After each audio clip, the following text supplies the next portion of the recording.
Vatan himoyachisi bo'lish nafaqat kasb, balki yuksak sharaf, fidoyilik va ona vatanga bo'lgan chinakam sadoqat ramzidir. Bugungi sana sarhadlarda sergak turgan askarlarimiz, yurt tinchligi yo'lida xizmat qilayotgan harbiylarimizga bo'lgan yuksak hurmat ifodasi. Bayram tadbirlari mamlakatimizning qator vazirlik va idoralarda ham keng nishonlandi. 14-yanvar Vatan himoyachilari kuni hamda mamlakatimiz qurolli kuchlari tashkil etilganligining 34 yilligi munosabati bilan yangi O'zbekiston bog'ida o'zgacha fayz, o'ziga xos nasmlik hukmron, tinchligimiz va yorug' kelajagimizning ramzi bo'lgan mustaqillik monumenti poyi muattar gullar bilan yashnadi. Harbiy musiqa orkestri sadolari ostida dastlab O'zbekiston Respublikasi Mudofaa vazirligi, O'zbekiston Respublikasi Davlat xavfsizlik xizmati, O'zbekiston Respublikasi Ichki ishlar vazirligi, O'zbekiston Respublikasi Milliy gvardiyasi, O'zbekiston Respublikasi Favqulodda vaziyatlar vazirligi, O'zbekiston Respublikasi Bojxona qo'mitasi vakillari monument poyiga gulchambarlar qo'ydilar. Shundan so'ng ushbu muazzam maydonda davlat madhiyasi yangradi. Shubhasiz ana shunday damda har bir insonning dilida osoyishta va tinch yurtimizdagi xotirjamlik hissi, ko'z o'ngida esa ildam qadamlar bilan taraqqiyot sari dadil qadam tashlayotgan ezgu tashabbuslar namoyon bo'ladi. O'zbekiston Respublikasi Qurolli kuchlari tashkil etilganligining 34 yilligi hamda 14-yanvar Vatan himoyachilari kuni munosabati bilan Mudofaa vazirligi markaziy apparatida tantanali bayram tadbirida qurolli kuchlarimiz mamlakat xavfsizligi, yurtimiz tinchligi va osmonimiz musaffoligini ta'minlab kelayotganligi aytib o'tildi. Marosimda Mudofaa vaziri general-leytenant Shuhrat Xolmuhammedov, davlatimiz rahbari, qurolli kuchlar oliy bosh qo'mondoni tomonidan yurtimizda, xususan milliy armiyamizda so'nggi yillarda salmoqli ishlar amalga oshirilayotganini yuksak e'tirof etdi. Yaratilgan shart-sharoit unumli foydalanib, o'z kasbiga sadoqat bilan xizmat qilayotgan yurt himoyachilarining mashaqqatli va sharafli xizmatlari yana bir bor ulug'landi. Shundan so'ng davlatimiz rahbarining farmoniga ko'ra bir guruh harbiy xizmatchilarga davlat mukofotlari, orden va medallar hamda navbatdagi harbiy unvonlari va ko'krak nishonlari, xususan yangi O'zbekiston armiyasida ilk bor joriy etilgan serjant-mayor harbiy unvonlari tantanali ravishda topshirildi. 14-yanvar Vatan himoyachilari kuni bilgan aynan meni navbatdagi harbiy unvon, serjant mayor unvoniga lavozim topganlar uchun juda ham katta minnatdorchilik bildiraman. Bu hozirda bizga berilgan ushbu unvon juda ham katta muvaffaqiyatlarga erishishga undaydi. Bu unvonni olgandan keyin endi biz bo'ynimizga, yelkamizga juda ham katta mas'uliyat, juda ham katta kuch talab qiladi. Serjantlar korpusini yana ham tarbiyaviy holatlari, jangovar shayligi, jangovar tayyorgarligi bo'yicha mas'ul bo'lib endi juda ham qattiq xizmatga kirishamiz. Albatta davlatimiz tomonidan tinchligimiz posbonlariga ko'rsatilayotgan bunday e'tibor va g'amxo'rlik harbiylarni xalqimizga va vatanimizga yanada sadoqat bilan xizmat qilishga undaydi. 20 yildan ortiq faoliyatimni olib boraman. Bugungi menga berilgan ushbu yuksak davlat mukofoti nafaqat menga, balki butun bir shaxsiy tarkibga va jamoamga berilgan yuksak ishonch deb qabul qilaman. Butun shaxsiy tarkibimiz bilan birgalikda yurtimiz tinchligi, xalqimiz farovonligi, milliy sarhadlarimiz daxlsizligi va oldimizga qo'yilgan jangovar va muvaffaqiyatli bajarish uchun barcha kuch va imkoniyatlarimizni sarflaymiz. Shu kungacha men O'zbekistonimiz bayrog'ini bir necha bor xalqaro maydonda, O'zbekistonimiz ichida ham boshqa chet el armiyalari bilan raqobatlashganda, musobaqalashganda o'zbek askari qanday kuch-qudratga eganligini namoyish qilib kelmoqdaman.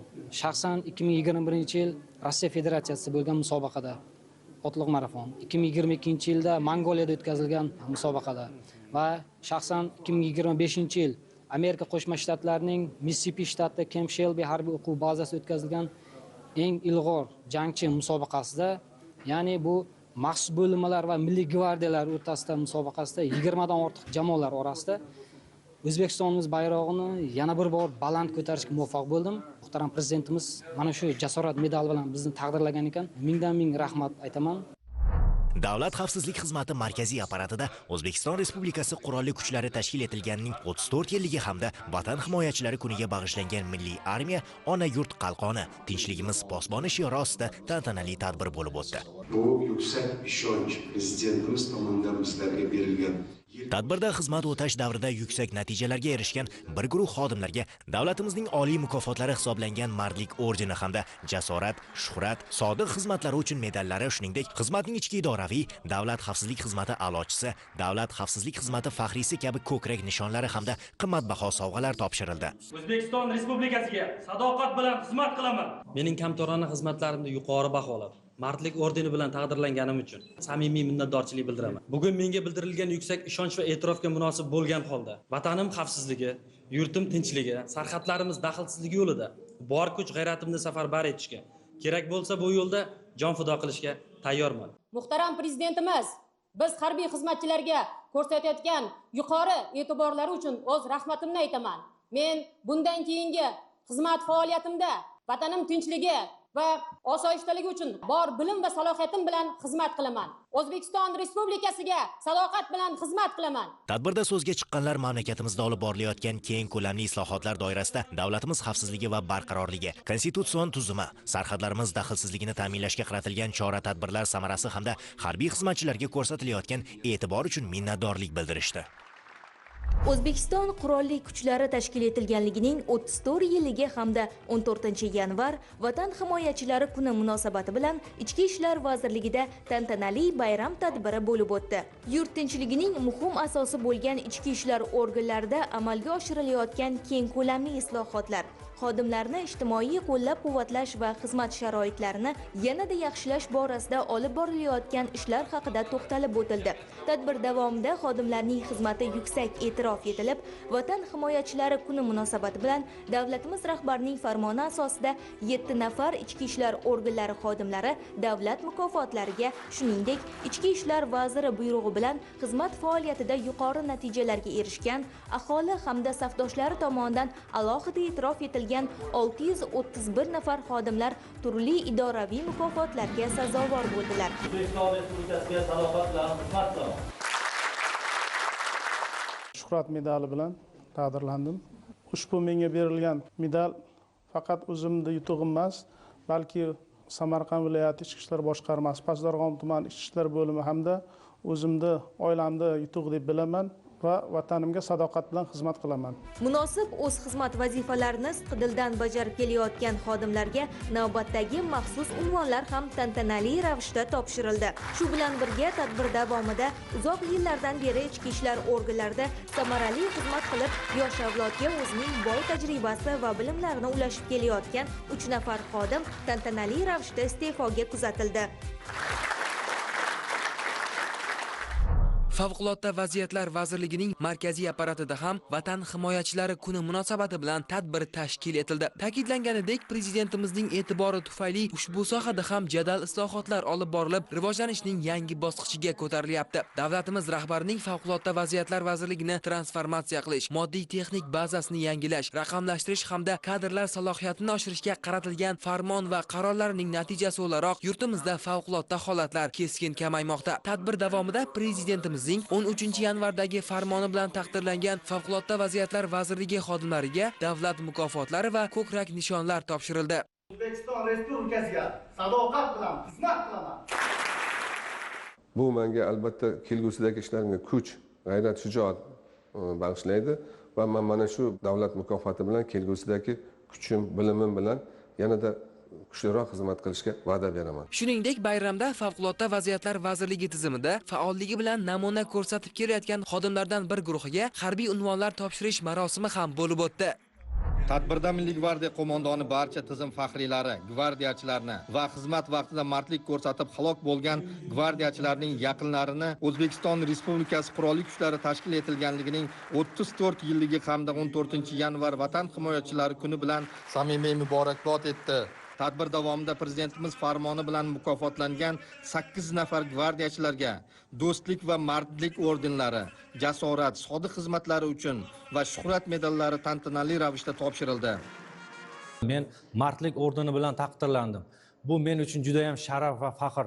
Nafaqat mening, balki safdoshlarimga ham berilgan mukofot deb hisoblayman. Kelgusida ustoz va shogird an'analarini davom ettirgan holatda yoshlarga o'z tajriba hamda mahoratlarimni berib borishga va'da beraman. tizimda har sohada ilg'or bo'lgan gvardiyachi ayollarga Tomaris ko'krak nishoni va o'z kasbining ustasi ko'rik tanlovi g'oliblariga ham mukofotlari taqdim etildi. Tomaris ko'krak nishoni bilan taqdirlandim. Bundan juda ham xursandman. Bu bildirilgan ishonchni oqlab, o'z ustimda ishlab va vatanimiz sha'ni uchun, or nomusi uchun sidqidildan xizmat qilishga va'da beraman. Shu bilan birga Milliy gvardiya qo'mondonining buyrug'i bilan safdoshlariga namuna bo'lib kelayotgan va burch, sadoqat, jasorat shiori ostida xizmat burchiga mas'uliyat bilan yondashayotgan bir guruh gvardiyachilar idoraviy ko'krak nishonlari, faxriy yorliq hamda qimmatbaho sovg'alar bilan munosib taqdirlandilar. Shundan so'ng harbiy orkestr sadosi ostida gvardiyachilar xizmat burchini bajarish chog'ida qahramonlarcha halok bo'lgan safdoshlari xotirasiga bag'ishlab, Milliy gvardiya markaziy devoni hududida bunyod etilgan xotira maydoniga gul qo'yishib, ularning xotirasiga hurmat bajo keltirishdi. Bosh prokuraturada ham vatanni mahv etish bilan boshlangan tadbirda avvalo mana shu yurt tinchligi va sarhadlarini, xalqining insonlar huquq va manfaatlarini qonuniy himoya qilishda prokuratura organlari ham munosib xizmat qilayotganligi bilan ahamiyatli deyildi. Bosh prokuror bayram bilan barchani tabriklar ekan, bunyodkorlik maydoniga aylangan yangi O'zbekistonning salohiyati har jihatdan yuksalayotganini, buning zamirida esa avvalo davlatimiz rahbari, Qurolli Kuchlar Oliy bosh qo'mondoni Shavkat Mirziyoyevning kuchli tashabbusi va amaliy sa'y-harakatlari natijasi o'laroq bugun mamlakatimizda tinchlik hukm surayotganini ta'kidladi. Bu jihatlar bugun prokuratura organlarida ham chuqur islohotlar bilan namoyon bo'lmoqda. Ochiqlik va adolatga asoslangan, el-yurt manfaatiga xizmat qiladigan, o'z maktabiga, fidoyi va professional xodimlar korpusiga ega tizim sifatida shakllandi. Ko'plab xodimlar o'zlarining fidokorona mehnati, mahorati, salohiyati, burchiga, el-yurtiga sadoqati bilan prokuratura organlari tajriba maktabi tarixini yangi sahifalar bilan boyityapti. Quvonarlisi bugun esa ana shunday prokurorlarning 5 nafari Vatan himoyachilari kuni munosabati bilan prezidentimizning yuksak davlat mukofotlariga sazovor bo'lishdi. Albatta bu mukofotlar zamirida ularning qonun ustuvorligini, fuqarolarning huquq hamda erkinliklarini, jamiyat va davlatning qonun bilan qo'riqlanadigan manfaatlarini himoya qilish ishlariga munosib hissa qo'shishi kabi zalvorli mehnati bor. Avvalambor, butun jamoamiz mehnatlarini e'tirof etib, yuksak mukofotga loyiq ko'rilganimiz uchun muhtaram davlatimiz rahbariga, hamkasblarim nomidan cheksiz minnatdorlik bildiraman. Prokuratura organlarida nafaqat raqamlashtirish bo'yicha, balki barcha yo'nalishlarda erishilgan natijalar bevosita muhtaram prezidentimizning bizga yaratib berayotgan shart-sharoitlari, ko'rsatmalari va qaratayotgan e'tiborlari mahsulidir. Bu e'tibor bizga yanada mas'uliyat bilan xizmat qilish, xalq manfaatlari yo'lida sidqidildan mehnat qilish uchun katta ruhiy kuch bag'ishlaydi. Muhtaram prezidentimiz tomonidan prokuratura organlari faoliyatiga berilayotgan yuksak e'tibor biz uchun doimo dasturul amal bo'lib xizmat qiladi. Tadbirda vatan tinchligi, insonlar huquqlarini himoya qilishda tizimning barcha xodimlari kamarbasta bo'lishlari, prezident boshchiligidagi islohotlarga labbay deya bor tajriba va kuchlarini safarbar etib sadoqat bilan xizmat qilishlari aytildi. O'zbekiston Respublikasi Qurolli Kuchlari tashkil etilganining 34 yilligi hamda Vatan himoyachilari kuni bojxona qo'mitasida keng nishonlandi. Tantanali tadbirda O'zbekiston Respublikasi Oliy bosh qo'mondoni Prezidentimizning milliy armiyamizni mustahkamlash, uning moddiy texnik bazasi, qiyofasi hamda qo'shinlarning tayyorgarlik darajasi va ijtimoiy himoyasini tubdan yaxshilash borasidagi islohotlari tufayli xalqimizga xos bo'lgan vatanparvarlik, mardlik, jasurlik kabi yuksak fazilatlar timsoliga aylanganligi alohida e'tirof qilindi. Harbiy hamda iqtisodiy yo'nalishlarni qamrab olgan sifatida bojxona organlari yurtimiz mudofaasida muhim ahamiyatga ega. Bayram munosabati bilan prezidentimizning farmoniga muvofiq bojxona organlarida samarali xizmat qilayotgan xodimlar mukofotlandi. Tantanali taqdirlash marosimida ularning mudofaa qudratini mustahkamlash, mamlakatimiz xavfsizligi va chegaralarimiz daxlsizligini ta'minlashga qo'shgan munosib hissasi qayd etilib, yuksak davlat mukofotlari topshirildi. Tizimda qariyb 20 yildan beri xizmat olib boraman. Vatan himoyachilari kuni munosabati bilan davlatimiz rahbari farmoniga asosan jasorat medali bilan taqdirlandim.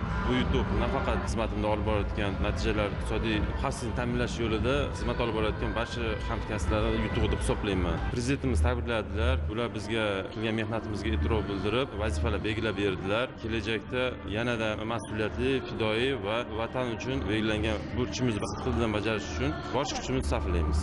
Muhtaram prezidentimizni bizga qilayotgan shuncha e'tibori, bizlarga yaratilayotgan ko'p shart-sharoitlar, kamtaron xizmatlarimiz munosib taqdirlanayotganini ko'rib turibmiz. Qurolli kuchlarimiz 34 yillik munosabati bilan yuksak darajadagi davlat mukofoti bilan taqdirlandim. Bu mukofotni men faqat o'zimga deb hisoblamayman, bu bizning tizimga prezidentimiz tomonidan berilgan mukofot. Tadbir yakunida Bojxona instituti ansambli tomonidan ijro etilgan kuy va qo'shiqlar ishtirokchilarga bayramona kayfiyat ulashdi. Vatan ostonadan boshlanadi. Demak, uning mudofaasi boshlanadigan nuqta ham shu yerda. Chunki oila vatanning bir parchasi demakdir. Har bir xonadonda xoh u o'g'il yoki qiz bo'lsin, vatan posbonlari ulg'ayadiki, buning uchun ularning qalbida yurtga muhabbat uyg'otish kifoya. Shundagina vatan xizmati, yurt mudofaasi faqat harbiylarning emas, jamiyatning har ongli a'zosi zimmasidagi muqaddas burchi ekani tugal anglab yetiladi. Ana shu ulug'vor so'zlar bilan Sudyalar Oliy Kengashida o'tkazilgan tadbirda davlatimiz rahbari tomonidan amalga oshirilayotgan sud huquq islohotlari, ushbu jarayonda sud hokimiyatining chinakam mustaqilligini ta'minlash, huquqiy himoya va kafolat inson qadri uchun tamoyili asosida yangi bosqichga ko'tarilayotgani qayd etildi. Ana shu yo'lda fidokorona mehnat qilayotganlar esa bugun davlat tomonidan e'tirof etilyapti. Shubhasiz, yurt ravnaqi yo'lidagi kattami yoki kichik har bir xizmat adolat bilan rag'batlantirilyapti. Sudyalar hamjamiyatining ham ko'plab vakillari bugun mamlakatimiz yetakchisi va Sudyalar Oliy Kengashi Odil sudlov akademiyasi tomonidan munosib rag'batlantirilmoqda. Bu esa sudyaning kelajakda yanada mas'uliyat bilan ishlab, insonlar o'rtasida adolatni ta'minlashida ruhlantiradi. Prezidentimizni tabriklari juda ham ilhomlantirdi deb aytishimiz kerak. Vatanni himoya qilish faqatgina sharaf emas, mas'uliyat ekanligini alohida ta'kidladilar. Yana bir tomoni armiya bilan bu xalq bir tanu bir jon deb aytdilarda, bu bayram ham mas'uliyatli tadbir.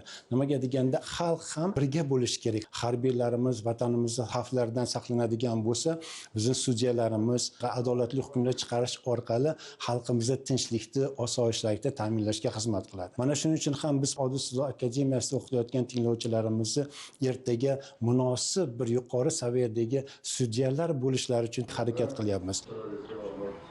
Sana munosabati bilan Oliy sudda tashkil etilgan tadbirda sohada faoliyat yuritayotgan barcha sudyalar hamda faxriy sudyalar ishtirok etdi. Yig'ilishda O'zbekiston Respublikasi Prezidenti Oliy bosh qo'mondon Shavkat Mirziyoyev rahbarligida amalga oshirilayotgan islohotlar natijasida milliy armiyamiz har qanday xavf-xatarga qarshi vatanni ishonchli himoya qila oladigan qudratli, tezkor va samarali kuchga aylangani alohida ta'kidlandi. Davlatimiz rahbari tomonidan bayram munosabati bilan harbiy xizmatchilar va huquqni muhofaza qilish organlari xodimlaridan bir guruhi davlat mukofotlari bilan taqdirlangan. Ular orasida sudya ham borligi alohida e'tiborga loyiq holat sifatida qayd etildi. O'zbekiston Respublikasi Prezidentining farmoni bilan shu sana munosabati bilan taqdirlanganlar to'g'risida o'sha farmon o'qib eshittirildi. Mana shu farmon bilan menga ham sodiq xizmatlari uchun davlat mukofoti topshirildi. Bizni mehnatimiz shunchalik yuqori qadrlanganiga, prezidentimiz tomonidan e'tirof etilganiga juda ham xursand bo'ldik. Men o'ylayman, bu biz faoliyat yuritayotgan jamoamizni katta yutug'i. Shuningdek, bayram tadbiri davomida sud faxriylari hamda O'zbekiston Respublikasi harbiy sudining bir guruh sudya va xodimlari benuqson xizmati uchun ko'krak nishoni bilan taqdirlandi. 14-yanvar Vatan himoyachilari kuni butun yurtdoshlarimizga taalluqli bayram. Zero Konstitutsiyada belgilanganidek, vatanni himoya qilish nafaqat harbiylar, balki har bir fuqaroning muqaddas burchidir.